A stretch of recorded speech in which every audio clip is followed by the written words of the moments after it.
Se ele não dá um sorriso, dá uma buscadinha nele na barriga. Glória a Deus por isso, amém? Amados, é muito bom estarmos na presença do Senhor. E nesta manhã, então, onde nós temos motivos para louvarmos e bendizermos o nome do nosso Deus, porque nós cremos na ressurreição, cremos que é o Deus que tem sido conosco, e há de ser, se assim cremos, em o nome de Jesus, amém? Gostaria então que você pudesse abrir a sua Bíblia, no livro de Reis, 1 Reis, capítulo 18, 1 Reis, capítulo 18. Enquanto você abre, quando Deus tocou meu coração acerca dessa palavra, a primeira coisa que eu questionei com Deus foi: Senhor, mas eu queria dar uma palavra de ressurreição, história de Jesus. E essa palavra ficou no meu coração, eu ouvi com essa palavra no meu coração, voltei com ela no meu coração. E quando nós louvávamos aqui, a abertura que o reverendo Pontes fez, ele citou algo no qual Deus então confirmou no meu coração o porquê dessa palavra. Só há uma forma de nós crermos em Jesus: é crendo que Ele está vivo. Amém? Só há uma forma de obtermos a vitória em Jesus: é crermos que Ele é real, que Ele existe. Este texto que vamos ler é um texto que traz essa realidade às nossas vidas. Crermos em um Deus em momentos de crise, em momentos de adversidade, momentos em que muitas vezes talvez não tenhamos sequer motivos para crermos na sua existência. E no passado, assim como no presente, com certeza temos lutas, desafios que muitas vezes nos fazem perguntarmos: será que Deus existe? Ou se Ele existe, aonde Ele está neste momento em que eu necessito? Amém?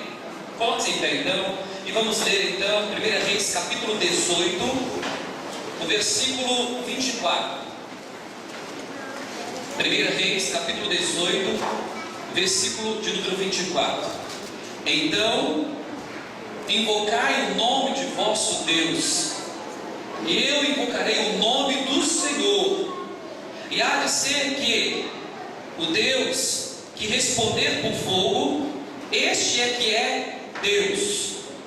E todo o povo respondeu e disse: é boa esta palavra. 27.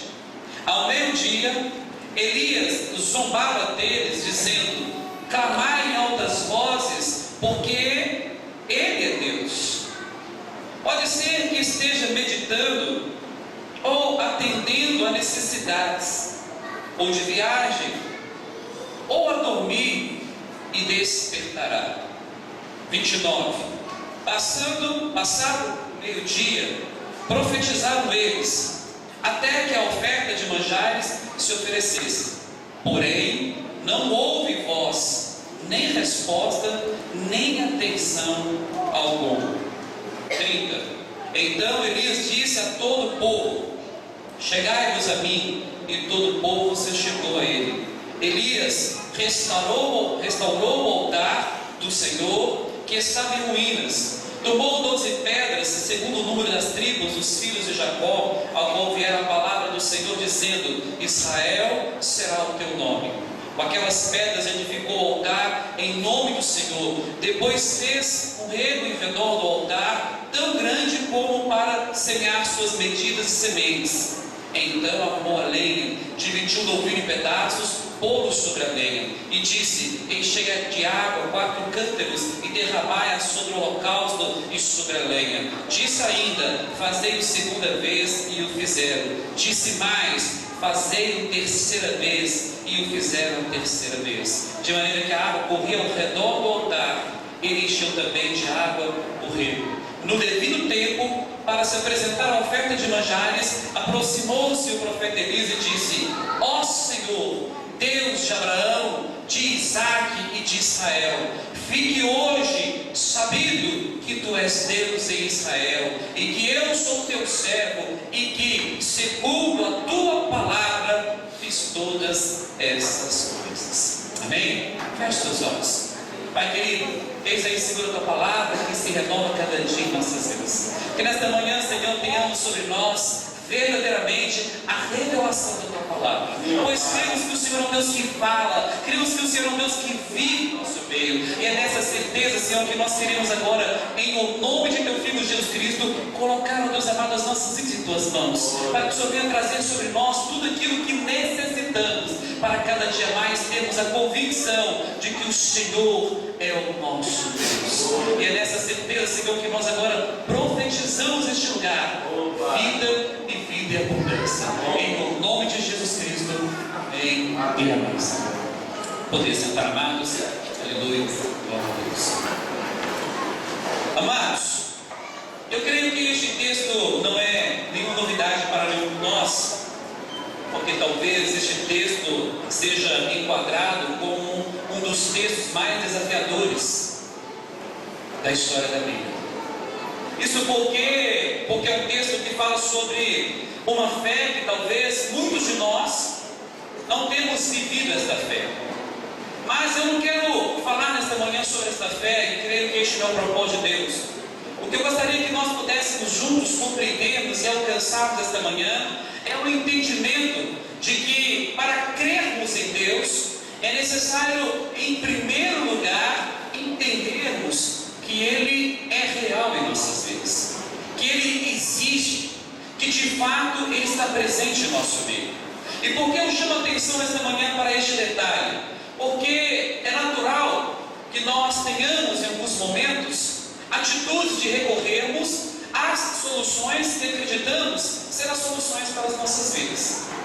E nós estamos comemorando um momento muito especial, que é relembrarmos que Jesus morreu, mas muito mais do que morrer por mim e por você, Ele ressuscitou por mim e por você. E ao ressuscitar, Ele trouxe a certeza e a convicção de que no Senhor podemos todas as coisas. No Senhor alcançamos a vitória, mesmo que isso signifique em alguns momentos morrermos para algumas coisas em nossas vidas. Morremos talvez para alguns sonhos que muitas vezes não se enquadram na vontade e no propósito do Senhor para as nossas vidas. Quando Jesus passou por tudo aquilo que Ele passou, com certeza, algumas pessoas visualizaram naquele momento o mesmo que Elias estava visualizando naquele monte. A Bíblia diz que Elias estava diante de 450 homens que criam nos seus deuses. E apenas Elias, apenas ele, estava crendo no Deus vivo. Eu quero chamar a sua atenção nesta manhã então para entender algo sobrenatural na sua vida. Se você deseja um milagre, se você crê em algo sobrenatural, você precisa, independente das circunstâncias, entender que Ele está vivo na sua vida. Glória a Deus. E quando alguém está vivo em nossas vidas, é interessante que nós temos a habilidade de preocuparmos com alguns detalhes. Quando perdemos alguma coisa, perdemos alguém, é natural que com o correr do tempo, nós também mudamos as nossas práticas. Eu me recordo quando perdi o meu pai, ainda era muito jovem, criança, algumas coisas mudaram em minha vida. E entre essas mudanças, algumas delas eram mudanças que faziam parte do meu dia a dia. Porque quando meu pai estava presente, nós tínhamos uma postura diferente. E quando então eu perdi o meu pai, eu comecei a mudar alguns hábitos.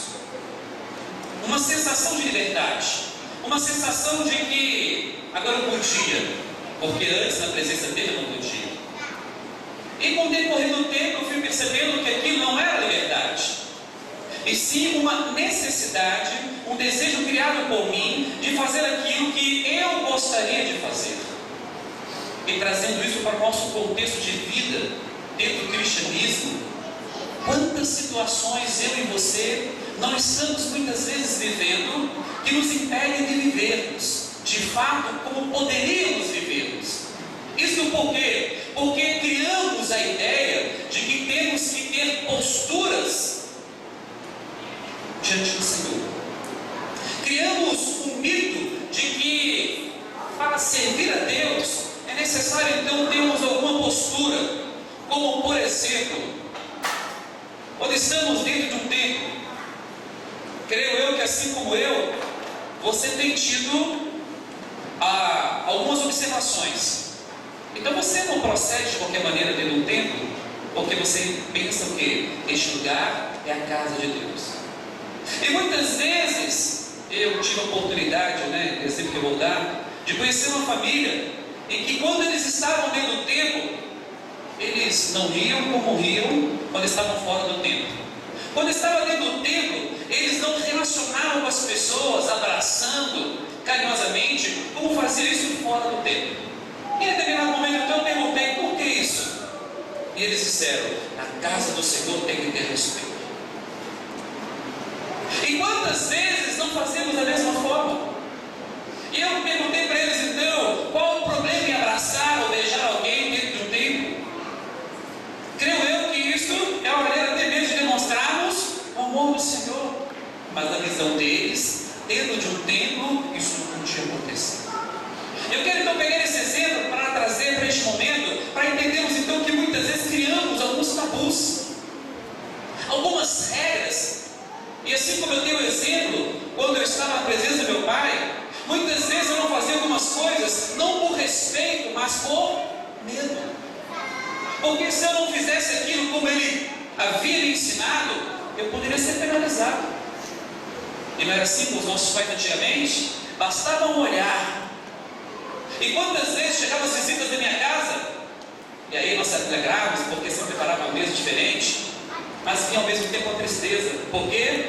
Porque só podíamos comer quando a visita comia e a visita ia embora. Estou mentindo? Era só assim na minha casa? Era só... Não, né? Com certeza. E ai de quem chegasse na mesa e colocasse a mão. Hoje as coisas são um pouco diferentes, né? Nossos filhos são os primeiros a atacar. E vai lá e ai de você falar alguma coisa. Mas fazíamos isso por quê? Será que era porque eu entendi e compreendi a necessidade da situação? Ou por medo? Com certeza, por medo.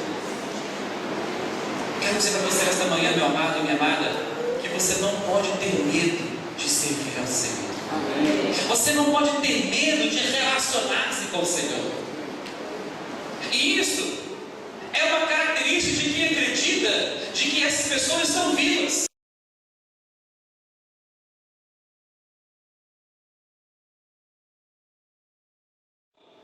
Talvez o seu Deus está ocupado, está refletindo, talvez está até mesmo atendendo uma outra pessoa, e se está atendendo outra pessoa, não vai atender você.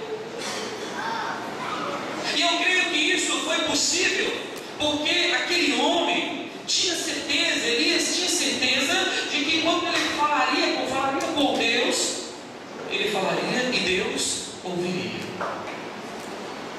Está entendendo o que Deus está falando com você nesta manhã?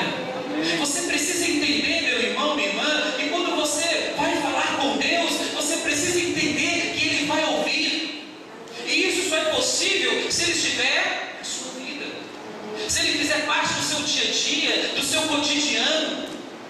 Não simplesmente de uma data como essa, em que nós paramos para pensar, Ele morreu.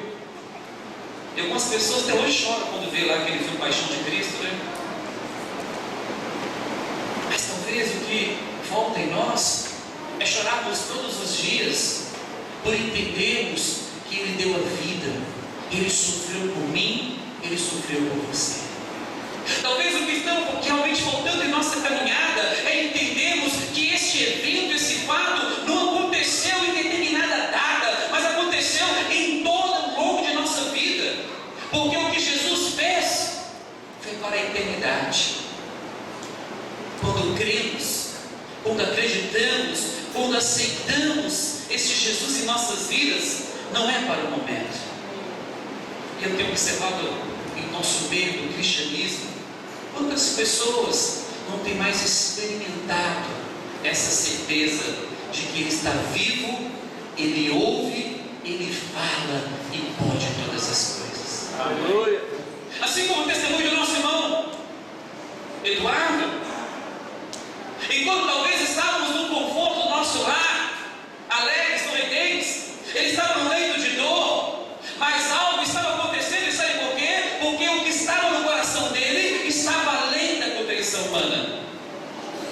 E ao chamar a existência deste Deus que está vivo, ele teve a certeza de que o fogo iria cair sobre a sua vida. Porque este foi o testemunho, foi? Alguma coisa tocou em seus pés e o fogo consumiu. Eu quero dizer para você que a primeira característica de alguém que recebe algo de Deus é ter o seu corpo, o seu coração, a sua mente aquecido. Amém. E sabe por quê? Porque quando estamos em meio às lutas, qual é a tendência natural? Nos posicionarmos, quando nos posicionamos, quando estamos com frio. Quando você está com frio, como é que você fica? Você fica assim? Qual a tendência natural? Não é assim? Uma posição quase que de derrotado. Aquela situação está te oprimindo. Mas quando estamos aquecidos, o que acontece com você? Você começa a ficar incomodado, você começa a mexer para lá e para cá, e você tira a blusa, e não é assim que acontece? E sabe por quê, meu irmão? Quando Deus toca, o impossível acontece. Mas eu quero chamar a sua atenção para alguns pontos que este texto, com certeza, pode transformar a minha vida e a sua vida. O primeiro ponto era a convicção que Elias tinha de que ao falar com Deus, Deus ouviria. Você tem tido essa convicção? Você tem tido essa certeza? Esposa, você tem tido essa certeza de que quando você fala com Jesus em prol ao seu esposo, ele vai ouvir? Porque é isso que você precisa crer. Ele ouve. E sabe por que ele ouve? Porque ele está vivo. Porque os mortos não ouvem. E essa era a certeza que Elias tinha. Vocês podem clamar mais alto e mais alto, sabe por quê? Porque este Deus no qual vocês creem ser Deus, não vai ouvir. Porque estão mortos. E mortos não fazem nada. Somente os vivos podem fazer a diferença. E sabe por que Jesus pode fazer a diferença na sua vida, meu irmão, minha irmã? É porque Ele está vivo. Amém. Não um dia simplesmente como este. Ele está vivo para toda a eternidade na vida daquele que crê e espera nele. Glória a Deus.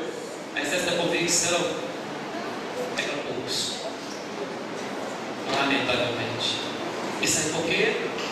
Porque muitos de nós acreditamos que é necessário grandes feitos para que o impossível aconteça. É necessário grandes feitos. E olha, aqueles homens que ali estavam fizeram um altar que acreditavam ser o altar. Aqueles homens fizeram todo um ritual para aclamar os seus deuses. E nada aconteceu. E aí então Elias vem e nos traz um ensinamento sobrenatural. O mesmo ensinamento que Jesus também trouxe. Primeira lição: se você deseja que Deus, que Jesus possa transformar a sua vida, você precisa tomar a primeira atitude: consertar o seu altar. Repita comigo: precisamos consertar o nosso altar. E o que é o nosso altar? O nosso altar é o nosso coração, a nossa vida. Amados, se a sua vida está destroçada, amargurada, angustiada, você precisa primeiramente parar e consertar, colocar as coisas no lugar. Eu quero dizer com isso, quero dizer que se você deseja a paz no seu lar, talvez você precise consertar algumas coisas. Pedir perdão, perdoar, aproximar. Mas geralmente a nossa filosofia é a seguinte: se ele vir, eu vou. Se ela vir, eu vou. Mas se ele não vir ou ela não vir, o que acontece? Os dois esperando. O que tem impedido você de tomar uma atitude? O que fez Elias tomar aquela atitude foi o momento em que ele vivia. O momento era um momento de crise. A nação naquela época estava em crise. O povo estava perecendo. Havia uma crise muito pior do que a nossa por falta de água. Mas Elias nunca deixou de crer que o seu Deus ainda estava vivo. Meu irmão, minha irmã, você precisa entender nesta manhã, não importa a situação que você esteja vivendo, Ele ainda vive e continuará vivendo se você assim crer. Mas tem que partir de você. Não tem que partir do pastor, do bispo, tem que partir de você. As coisas só vão mudar quando você tomar a atitude de crer. Ele vive e conhece a sua vida. Pastor, ora para mim, pastor. Meu irmão, minha irmã, com o maior prazer eu posso orar por você. Com o prazer que eu e o beberei do povo vai orar, como tem orado. Mas a palavra oração requer muito mais do que orar. A palavra nos traz a certeza de que além de orar precisamos agir. Meu irmão, minha irmã, você tem que levantar e caminhar entendendo que Ele ouviu e vai te abençoar. Essa é a certeza que estava no coração de Elias. Quando ele clamou, ele não teve dúvida. E sabe por quê? Porque ele sabia que o Deus que ele servia estava vivo. Amém. E eu quero citar essa palavra quantas vezes for necessário nesta manhã. Ele está vivo. Meu irmão, minha irmã, você precisa entender, Ele está vivo. Diga para o seu irmão, Jesus está vivo. Agora diga para você mesmo, Jesus está vivo. Amém? Ele está vivo. Segunda lição. A primeira, restaurar, não soltar. Segunda lição, talvez a mais desafiadora. Elias tomou uma atitude em que eu e você talvez jamais tomaríamos em nossas vidas. A Bíblia diz que o que estava voltando naquela época era o quê? A água naquela época era algo, era ouro. Você pode imaginar? Mais de 3 anos que chovia, você perdia tudo, e o propósito de estar naquele monte era isso, que o milagre pudesse acontecer. Mas Deus já havia falado a Elias a seguinte palavra: prepare-te, porque haverá chuva, e chuva em abundância. O que Elias faz? Elias desafia a lei da física, a história, a ciência. Ao consertar o altar, Elias manda abrir o rego ao redor do altar, e o que ele faz? Ele lança a sua maior necessidade. A Bíblia diz que Elias pediu: enche todo esse rego com água. Meu irmão, minha irmã, a Bíblia não cita o que eu vou dizer aqui agora, mas eu creio nessa possibilidade.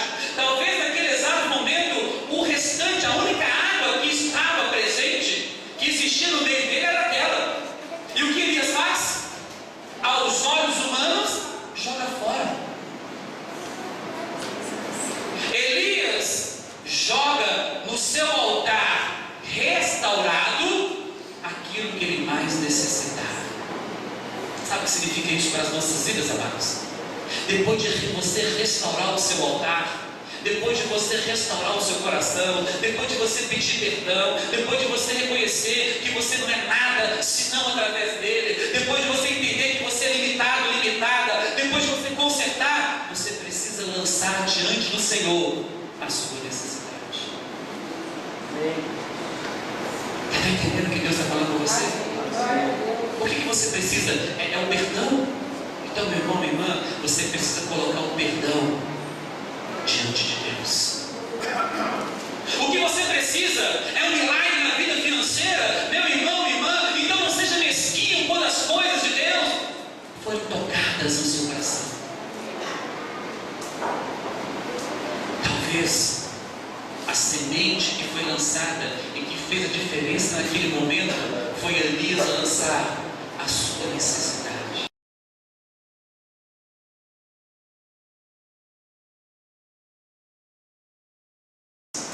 Em abrir mão, talvez, da única água que ele tinha.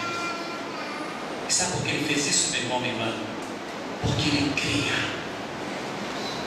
Ele cria que aquele balde, ou talvez uma caixa d'água, você observa que tinha aqueles câmbulos, não sei qual que era a precisão exata da quantidade de água. Ele entendia que aquilo não era nada mediante o que Deus poderia trazer. Você está com medo de dar alguma coisa para Deus, meu irmão? Você está preocupado de dar porque vai faltar? Eu quero dizer para você que você precisa conhecer o Deus de Elias, no qual creio eu ser o Deus que está neste lugar esta manhã. Um Deus que pode todas as coisas e pode transformar o caos em bênção. Pastor, mas o que ele fez comigo foi terrível, eu não posso perdoar. Minha irmã, arranque lá do fundinho do seu coração e perdoe. E espere e veja o que Deus fará. Elias não teve dúvida. Ele abriu mão do seu maior valor e colocou diante de Deus. Talvez o que necessitamos esta manhã, amados, é que nós temos a convicção de que Jesus vive, é abrir mão dos nossos maiores valores. E quais são os nossos maiores valores? Qual tem sido o seu maior valor? O seu carro? Não é assim? Eu hoje, vindo pela manhã da igreja, eu passei em alguns lugares e vi as pessoas limpando seus carros, lavando. E é legal isso, né? Tem camarada que fica o dia inteiro mexendo no carro. Graças a Deus que acontece com você, né? Que você é inteligente, né? Mas tem gente que assim, fica o dia inteiro mexendo no carro. A esposa, só um minutinho, só falta um detalhe. Eu fico imaginando ela pensando assim: se ele me lisasse como ele lisa esse carro. Sabia que tem mulheres que pensam assim? Mas o carro ele cuida. E mal chega perto dela para fazer um carinho. Essa semana eu estive visitando uma empresa e de repente, no meio dirigindo, o cara parou o carro. Não acredito que o Fernando fez isso. Fernando é o filho dele. E parou o carro assim. Eu falei: o que o Fernando fez? Ele tirou o plástico do volante. Ele parou o carro. Por quê? No símbolo ali do volante tem um símbolo, né? O dele é uma Mercedes. Aí tem um plásticozinho que fica ali. O Fernando tirou o plástico. Que coisa terrível! Você pode imaginar aquele carro, uma Mercedes, sem o plásticozinho do volante? Não é Mercedes. Está entendendo o que Deus está falando com você nesta manhã? Talvez o que você precisa, meu irmão, é tirar o plásticozinho do seu coração.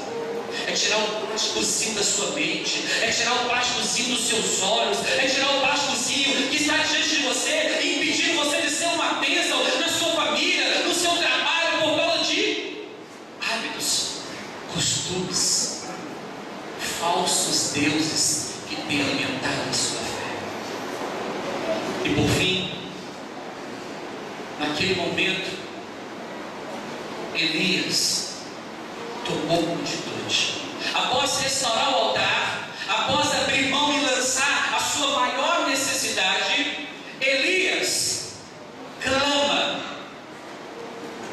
E o que ele tem de resposta? Fogo. Repita comigo: fogo. Será que é isso que tem faltado na sua vida? Fogo. Pastor, mas caiu fogo. E o que era necessário era cair o quê? Água. A Bíblia diz que logo em seguida caiu uma chuva abundante. Eu quero então finalizar dizendo para você esta manhã, meu irmão, minha irmã. Talvez depois de você restaurar o seu altar, talvez depois de você abrir mão e tirar o plásticozinho da sua vida, talvez a sensação vai ser o contrário. Talvez a sensação vai ser aquela de que os problemas aumentaram. Naquele momento, caiu foi fogo, queimou tudo, consumiu até a água. Ou seja, aquilo que poderia talvez alimentar pelo menos os animais que poderiam beber aquela água, foi consumido com fogo. Meu irmão, minha irmã, sabe por que foi consumido? Porque aquela água já estava contaminada, aquela água já não era mais uma água benéfica. Antes de Deus operar um milagre na sua vida, talvez vai ser necessário sugar tudo aquilo que não está bom na sua vida. E quando Deus tira, meu irmão, talvez a sua vida nesta manhã, você tenha sentido dor, dificuldades. Talvez as coisas não estão indo da maneira que você acreditaria que poderia ir. Não se preocupe. Deus ainda está vivo em nosso meio. Olha agora em nome de Jesus.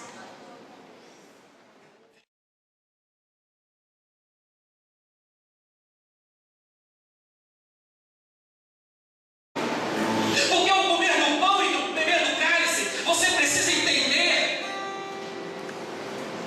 que ele sofreu, que ele foi humilhado, simplesmente por amar você, por amar a mim. E mesmo que alguém chegue até você, meu irmão, e não acredite mais em você, entenda nesta manhã, ele acredita em você. Ele ama você. Ele deu a sua vida por você. E muito mais do que isso,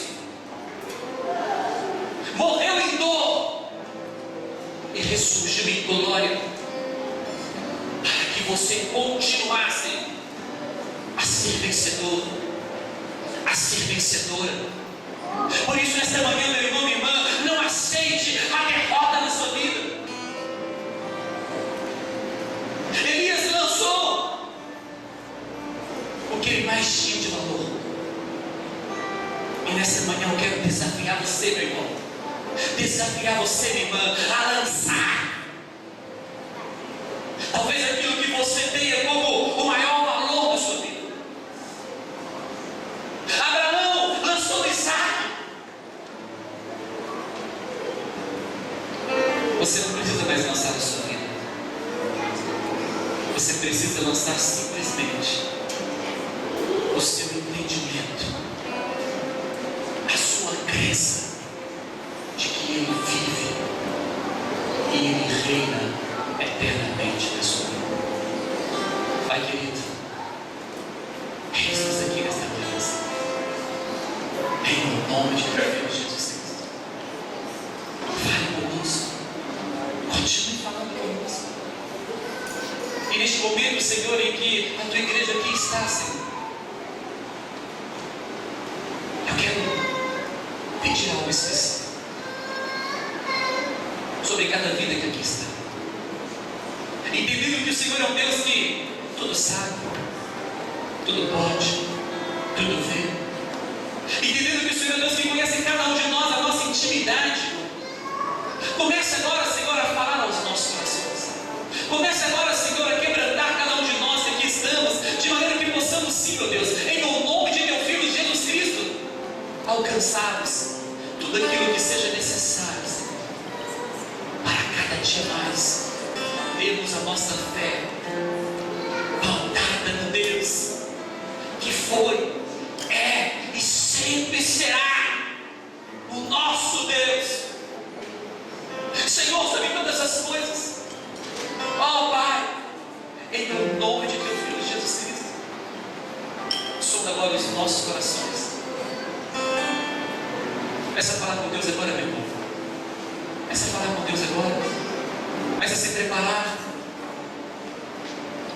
Examine-se, pois, como a si mesmo. Eu sei que você sabe o que precisa ser restaurado na sua vida. Neste momento, meu irmão, não